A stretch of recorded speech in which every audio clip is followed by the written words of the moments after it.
Hello, magandang araw po sa inyong lahat mga abyan. Ito na, mayroon na naman tayong bagong materials mga abyan.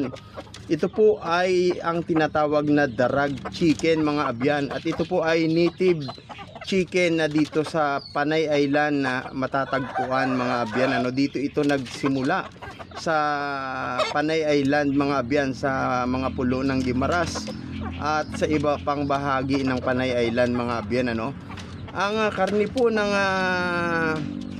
darag chicken na ito ay napakayaman sa protina at lupat siya mga abyan. So bali healthy siya mga abyan kung ito ay ating kakainin at isasama natin sa ating mga diet.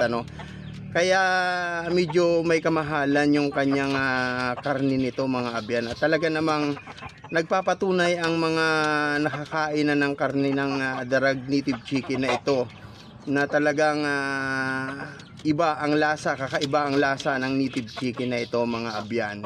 So ayan, yan po ay ating pararamihin sa awa at tulong ng Panginoon ay makapag-breed tayo nito at maparami natin. At yan po ay ibinigay lang na ng ating neighbor natin dito sa Barangay Lubok sa Lapus, ang ating neighbor na attorney.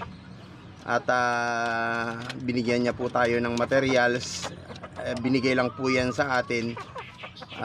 Dalawang inahin, yung isa hindi pa mahuli. Dahil isa sa karakteristik ng native chicken na ito ay talagang mailap sila. Dahil sila po ay breed from labuyo na manok mga abyan. So mailap talaga ito.